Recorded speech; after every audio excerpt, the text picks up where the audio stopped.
Nobita একজন বন্দুকযোদ্ধা হয়ে যায়। সে খুব সহজেই সব খারাপ লোকদের হারিয়ে দেয়, কিন্তু কিভাবে? আসসালামু আলাইকুম বন্ধুরা, আমি কাব্য, আপনারা দেখছেন এক্সপ্লেইনার হাউস বাংলা।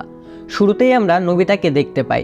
সে খুব সতর্কতার সাথে দাঁড়িয়েছিল, দেখে মনে হচ্ছিল তার উপর হয়তো কেউ। এরপর চারপাশ থেকে অনেক মানুষ নবিতার উপর গুলি করার চেষ্টা করতে থাকে, কিন্তু নবিতা একাই সবাইকে গুলি করে মেরে ফেলছিল। কেউ নবিতার সামনে টিকতেও পারছিল না। এরপর আমরা দেখতে পাই এতক্ষণ নবিতা যাদেরকে গুলি করে মারলো তারা সবাই সেখান থেকে অদৃশ্য হয়ে যাচ্ছে। তখনই নবিতার পেছনে কনগ্র্যাচুলেশন লেখাটি ওঠে এবং ডোরেমন খুশি হয়ে বলতে থাকে এটাই ওয়েস্টার্ন ওয়ার্ল্ড গেমের পারফেক্ট স্কোর এবং এই গেমের সবচেয়ে বেশি স্কোর এইটা। এরপর আমরা দেখি নবিতা সেখান থেকে বের হয়ে আসে। এখানে আমরা বুঝতে পারি এতক্ষণ ডোরেমনের একটি গ্যাজেটের মধ্যে গেমটি খেলা হচ্ছিল। তখন নবিতা বলতে থাকে, ভাবো তো আমি যদি ওই সময় জন্ম নিতাম তাহলে আমি কত মহান বন্দুকযোদ্ধা হতাম। ডোরেমন তখন বলে এরকম কখনোই হতো না, কেননা যখন তোমার সামনে আসল শত্রু থাকতো তুমি তখন ভয়ে সেখান থেকে পালিয়ে যেতে অথবা অজ্ঞান হয়ে যেতে, কেননা তুমি খুবই ভীতু একটা ছেলে। নবিতা এসব শুনে অনেক রেগে যায়। তখন ডোরেমন সেখান থেকে চলে যায়। এরপর নবিতার মাথায় একটা বুদ্ধি আসে। সে ডোরেমনের দ্বিতীয় পকেট থেকে একটি ট্রান্সলেশন ব্রেড বের করে এবং টাইম মেশিন ব্যবহার করে সেই সময় চলে যায় যখন সত্যিকারের বন্দুকযোদ্ধারা থাকতো। নবিতা সেখানে পৌঁছে চারপাশে ঘুরে ঘুরে দেখতে থাকে। এরপর আমরা একটি ডাকাত দলকে দেখতে পাই। তারা সেই শহরের একটি দোকানের ভেতরে যায়। তাদেরকে দেখে দোকানে বসে থাকা সকল মানুষ অনেক ভয় পেয়ে গিয়েছিল। তারা দোকানে ঢুকে দোকানের মালিককে বাইরে বের হতে বলে। দোকানের মালিক তখন তাদেরকে বলে, আমাকে মাফ করে দাও, আমার কাছে তোমাদের সবাইকে দেওয়ার মতো এত টাকা নেই।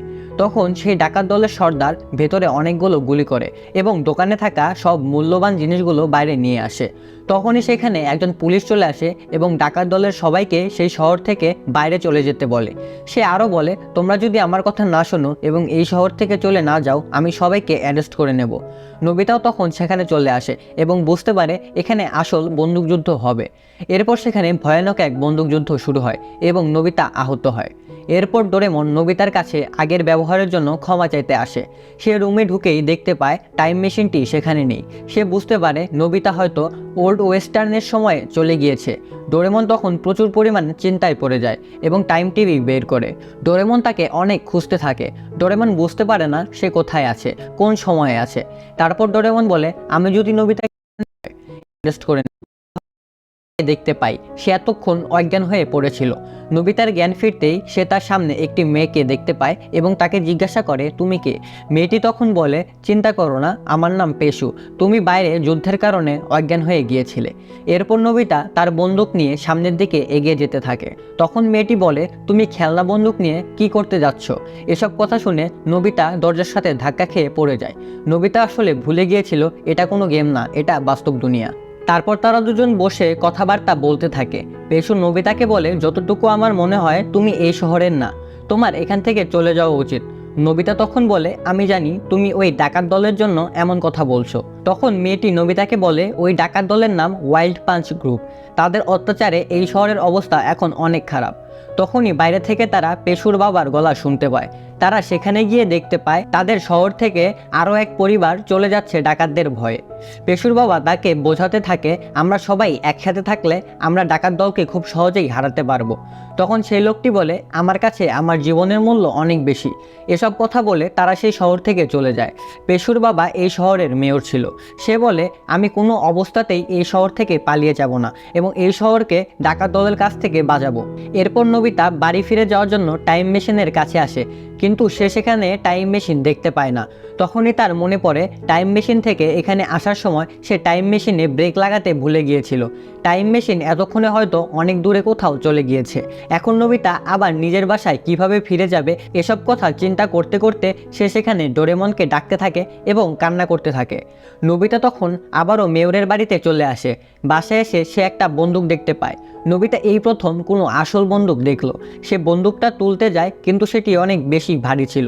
তখন সেখানে মেয়র চলে আসে এবং নবিতাকে বকা দিতে থাকে। সে বলে, একটা বাচ্চার কখনোই বন্দুক নিয়ে খেলা উচিত না। তখনই তারা বাইরে শব্দ শুনতে পায় এবং আমরা দেখতে পাই সে ডাকাত দল একজনকে তাদের ঘোড়ার সাথে বেঁধে টেনে হিঁচড়ে নিয়ে যাচ্ছে। তখন পেশু সেখানে চলে আসে এবং তাদেরকে এসব করতে নিষেধ করে। ডাকাত সর্দার তখন পেশুর কাছে আসে এবং তাকে তাদের সাথে নিয়ে যেতে চায়। তখনই নোবিতা সেখানে চলে আসে। ডাকাত সর্দার তখন নোবিতাকে সেখান থেকে চলে যেতে বলে, কিন্তু নোবিতা যায় না। ডাকাত সর্দার যখনই নোবিতাকে গুলি করতে যায় তখনই নোবিতা খুব সহজে তাদের দুজনকে গুলি করে তাদের হাত থেকে বন্দুক ফেলে দেয়। তারপর তারা ভয়ে পালিয়ে যায় এবং যেতে যেতে বলতে থাকে, আমরা তোমাকে ছাড়বো না। এসব দেখে শহরের সবাই অনেক বেশি অবাক হয়ে গিয়েছিল। সবাই তখন নোবিতার কাছে এসে তাকে ধন্যবাদ জানাতে থাকে। এরপর আমরা দেখতে পাই ডাকাতরা তাদের সবচেয়ে বড় সর্দারের কাছে আসে। সর্দার এসব শুনে অনেক রেগে যায় এবং বলে, আমাদের যত লোক আছে তাদের সবাইকে একসাথে করো। তারপর সে বলে, যারা যারা আমার বিপক্ষে যাবে আমি তাদের সবাইকেই মেরে ফেলবো। এরপর আবারও নোবিতাকে দেখানো হয়। শহরের সবাই তাকে এই শহরের পুলিশ বানিয়ে দিতে চাচ্ছিল, কিন্তু নোবিতা রাজি হয় না। তারা সবাই মিলে নোবিতাকে পুলিশ হওয়ার জন্য অনেক জোর করতে থাকে। ঠিক তখনই সেখানে ডাকাত দল আবারও আক্রমণ করে এবং সবাই পালিয়ে যেতে থাকে। নোবিতা তখন হতাশ হয়ে বলে, তোমরা এই শহর ছেড়ে অন্য কোথাও কেন চলে যাও না? সন্ধ্যার সময় নোবিতা আর পেশু বসেছিল। তখন নোবিতা বলে, শহরের মেয়র অনেক ভালো, সে শহরের লোকদের কথা কত চিন্তা করে। তখন পেশু বলে, আমার বাবা অনেক ভালো, সে অনেক আগে অনেক দূর থেকে আমার দাদার সাথে এখানে এসেছিল। তারা দুজন মিলে কিছু লোকের সাহায্য নিয়ে এই শহর অনেক কষ্ট করে বানিয়েছিল। এই শহর তার ছেলের মতো। এরপর পেশু নোবিতাকে একটি কাউবয় ড্রেস বানিয়ে দেয়। নোবিতা ড্রেসটি পরে অনেক খুশি হয়। তখন পেশু বলে, তুমি আমাদের কারণে এখানে অনেক বিপদে পড়তে পারো, তাই তুমি এখান থেকে পালিয়ে যাও নোবিতা। ঠিক তখনই সেখানে পেশুর বাবা চলে আসে এবং নোবিতাকে বলে, ডাকাতরা চলে এসেছে, ওরা এখন অনেক বেশি মানুষ নিয়ে এসেছে। নোবিতা, তুমি আমাদের সাহায্য করবে তো, তাই না? পেশু তখন নোবিতাকে নিষেধ করলেও নোবিতা বলে, আমি আসছি। এরপর আমরা দেখতে পাই সেখানে অনেক বেশি ডাকাতরা চলে এসেছে। সেই শহরের মেয়র তাদের উপর গুলি করলেও নোবিতা গুলি করতে পারছিল না। শহরের মেয়র নোবিতাকে গুলি করতে বললে নোবিতা বলে, আমাকে ক্ষমা করবেন, আমি গুলি করতে পারবো না।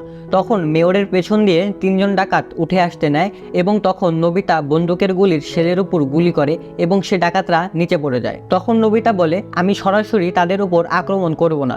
নোবিতা ডাকাতরা যেসব জিনিসের উপর দাঁড়িয়েছিল সেগুলোর উপর গুলি করে সেগুলোকে ভেঙে ফেলতে থাকে।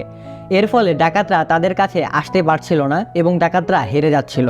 তখন ডাকাতদের ছোট সর্দার পেশুকে ধরে ফেলে এবং নোবিতাকে বলে, যদি পেশুকে বাঁচাতে চাও তাহলে তোমরা নিচে নেমে আসো। তারপর ডাকাতরা নোবিতার উপর গুলি করে, কিন্তু নোবিতার গুলিতে কিছুই হয় না। নোবিতা দেখতে পায় গুলিগুলো খুবই ধীরে ধীরে উড়ে যাচ্ছে। তখনই নোবিতা সেখানে দুজনকে দেখতে পায় যারা বলছিল, এই যন্ত্রটির কারণে আমাদের আশেপাশের সব কিছুই এত ধীরে চলছে। নোবিতা তখন বুঝতে পারে এরাই ডোরেমন আর ডোরেনি। তারপর তারা সবাই মিলে ডাকাতদেরকে হারাতে থাকে। এরপর নোবিতা আর ডাকাত দলের সর্দার মুখোমুখি হয়। ডাকাত দলের সর্দার নোবিতার কাছে আত্মসমর্পণ করে তার বন্দুক রেখে দেয়, কিন্তু সে পিছনে একটা ছুরি নিয়ে নোবিতার উপর আক্রমণ করতে নিলে নোবিতা ডোরেনির দেওয়া একটা বন্দুক দিয়ে সেই ছুরিটিকে নষ্ট করে ফেলে এবং তাকে অনেক গুলি করে দুর্বল করে ফেলে। তখন সবাই নোবিতার কাছে আসে এবং তাকে ধন্যবাদ জানাতে থাকে। নোবিতা তখন বলে, এই শহরের মেয়র তোমাদের জন্য অনেক কষ্ট করে, সে তাদের বিরুদ্ধে একাই যুদ্ধ পর্যন্ত করেছে, আর তোমরা ভয় পেয়ে শহর থেকে পালিয়ে যাচ্ছিলে। এরপর তারা সেখান থেকে চলে আসে। পেশু সেখানে নোবিতাকে খুঁজতে আসে, কিন্তু নোবিতাকে সে খুঁজে পায় না। পেশু তখন নোবিতাকে ধন্যবাদ জানায়। এরপর টাইম মেশিনে ফিরে আসার সময় ডোরেনি নোবিতাকে বলে, এখন আমি তোমাকে একটা কথা বলবো যেটা শুনে তুমি চমকে যাবে। 1880 সালে ওই শহরে এক কাহিনী ঘটেছিল যেখানে এক অচেনা ব্যক্তি এসে তাদের শহরকে ডাকাতদের হাত থেকে বাঁচিয়েছিল। তারপর ডোরেনি নোবিতাকে বলে, তুমি কি জানো সেই অচেনা ব্যক্তিটি তুমি ছিলে? তারপর ডোরেমন বলে, তখন থেকেই সেই শহর থাকার জন্য একদম নিরাপদ হয়ে গিয়েছিল। এরপর তারা নিজেদের